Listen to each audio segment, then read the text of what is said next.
շնորհակալություն, խոսք ուղղությամբ Տիկին Ղազարյանին, պատրաստի պարոն Մինասյանը։ Շնորհակալ եմ շատ։ Տիկին դատախազ, մանրամասն ուսումնասիրել եմ տարեկան հաղորդումը եւ երկու խումբ հարցեր եմ առանձնացրել ինձ համար։ Կոնկրետ առաջին խումբը հենց մտահոգող հարցերն են, տվյալները վերցված, որ առանձնապես ծանր հանցագործությունների թիվն աճել է, բայց բացահայտումների թիվը կարծես նվազել է եւ նմանատիպ տվյալ հանդիպեցի նաեւ թմրամիջոցների ապօրինի շրջանառության դեպքերի բացահայտման ցուցանիշը նվազել է, ինչը որ ճիշտ ասած կոնկրետ ես մտածում եմ, որ այս տարի նախորդ տարվա համեմատ ավելի շատ բացահայտման ցուցանիշ կունենանք, նաև մտահոգիչ էր այն փաստը, որ մարդկանց թրաֆիքինգի դեպքերն են աննախադեպ աճ գրանցել, ինչպես նաև ընտանեկան բռնությունը ֆիզիկական ներգործությամբ մոտավորապես 151%-ով, իսկ հոգեկան ներգործությամբ 261%-ով, եթե այս մասով էլ ավելացնելու բան ունեք, խնդրում եմ ներկայացնեք, ինչպես նաև նշեցիք դուք ձեր խոսքում էլ, որ արդարացնող դատավճիռներ են կայացվել դատարանում ավարտված գործերով 1.8%, ինչը որ նույնն է մնացել նախորդ տարվա նկատմամբ։ Ես կցանկանայի ճշգրտել արդյոք այս գործող դատախազի նկատմամբ ինչ հետևանքներ է ունենում այս արդարացնող դատավճիռները։ Եվ եւս մեկ հարց, Սահմանադրական դատարանը հրապարակեց որոշումը ապօրինի ծագում ունեցող գույքի բռնագանձման օրենքի վերաբերյալ եւ դուք էլ բերել եք տվյալներ տարբեր դեպքերի հետ կապված, ուզում եմ հասկանալ ինչպես կանդրադառնա դատարանի այս որոշումը այս գործերի վրա, եթե գործեր կան, որ դեռ դատարանի վերջնական ակտ չկայացվել կամ նույնիսկ նրանց վրա, որտեղ արդեն վերջնական ակտ կայացվել է։ Այսքանը, շնորհակալ եմ։ Խնդրեմ, Տիկին գլխավոր դատախազ։ Շնորհակալություն հարցերի համար, Տիկին Ղազարյան։ Այո, մտահոգող թվային ցուցանիշներ կան, որոնք մենք ուսումնասիրել ենք նաև հաղորդումը կազմելիս եւ երկու եզրահանգման ենք եկել։ Առաջին հերթին այդ բացահայտման գործակից եւ բացահայտումների թիվ ասվածը։ Մենք մեխանիկական հաշվարկ ենք անում այս պահին, քանի կոնկրետ բացահայտում կա հատով, այսպես ասած, եւ չենք նայում, թե ինչ է բացահայտված։ Եվ հիմա դատախազությունը մշակում է ինչպես դատախազների գործունեության արդյունավետությունը գնահատելու այս գործակիցները, ունենք նաև առաջարկ կառավարության գործընկերներից նույն տրամաբանությամբ ներքին գործերի նախարարության համար մշակելու բացահայտման ցուցանիշի գործակիցը, որը մեզ հնարավորություն կտա հասկանալ, թե ինչ նշանակության գործեր են բացահայտվել։ Օրինակ, տեսեք, հիմա նույն ընտանեկան բռնության հետ կապված մենք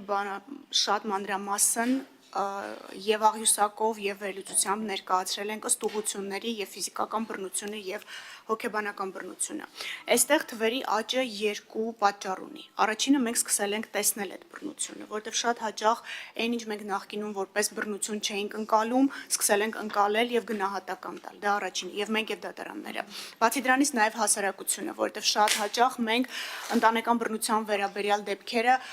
չարձանագրված հանցագործությունների մեջից էինք, այսպես ասած, դատախազական հսկողության արդյունքում հանում։ Այո, հիմա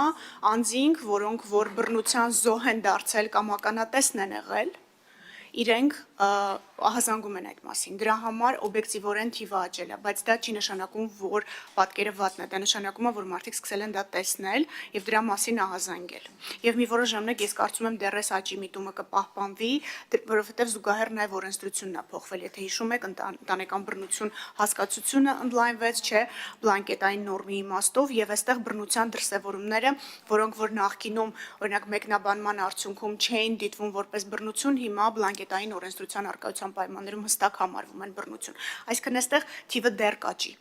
Եվ սա պետք է նայել, իհարկե վատա որ դա կա, բայց դա օբյեկտիվ պատկերն է ցույց տալիս եւ այդ ստվերից դուրս է բերում այդ հանցագործությունները։ Նույն իրավիճակը ունենք թրաֆիքինգի հետ։ Մարդիկ շատ հաճախ չեն հասկանում, որ իրենք թրաֆիքինգի զոհ են։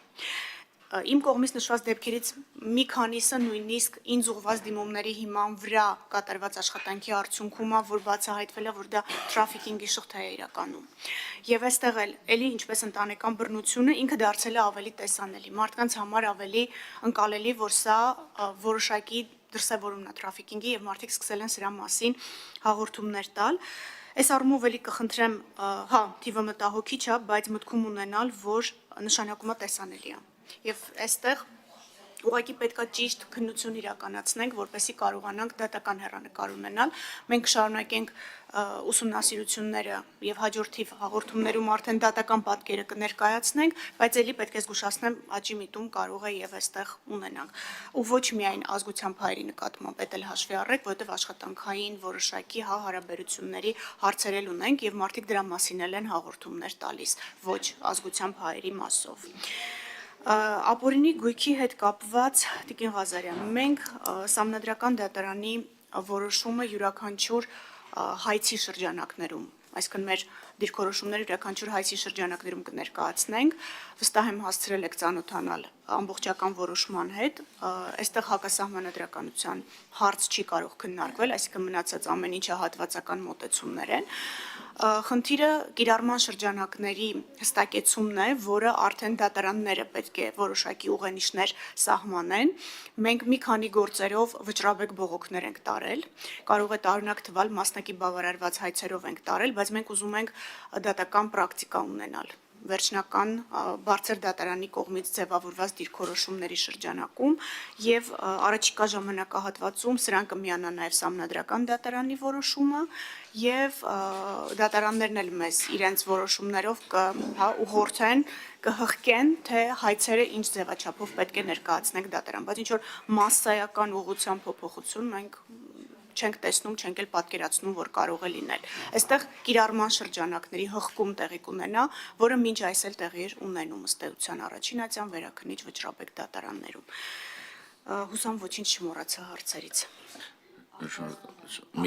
Արդարացման դատական ակտերի հետ կապված 1.8% արդարացումներ ունենք ընդհանուր դատարան ուղարկված գործերի մեջ։ Իհարկե յուրաքանչյուր արդարացում ուսումնասիրության առարկա է դառնում երկու կոնտեքստում։ Առաջինը, արդյոք կոպիտ դատավարական խախտումներ չկան միջդատական վարույթում, որոնք շարքից հանել են ապացույցները։ Եթե նման իրավիճակ ունենում ենք, նաև քննչական մարմին ենք ուղարկում համապատասխան գրություն, խնդրելով հետևանք առաջացնել վարույթն իրականացնող մարմնի համար, բայց մեր ցույց տված ուսումնասիրությունները այս պահի դրությամբ դեռ մի շարք արդարացման ակտեր բողոքարկված են, դրանցով վերջնական որոշումներ չունենք, ձեզ համար գաղտնիք չի, որ արդարացման ակտերը եւս բեկանվում են։ Նույն վերաքննիչ դատարանը կարող է տարբերվող դիրքորոշում ունենալ ու բեկանել հետ ուղարկել նոր քննության։ Մեր ուսումնասիրությունները ցույց են տալիս այս պահին, որ բլանկետային նորմի կրփազենքի հետ կապված նախաքննության մարմնի եւ դատարանների դիրքորոշումների տարբերությունն է արդարացումների ակտերի մի մասի պատճառը, մի մասն էլ ապացույցների գնահատման ծավալին է վերաբերում, մեղադրանքի կողմը գտել է, որ ապացույցների այդ ծավալը բավարար է մեղքը հաստատված համարելու,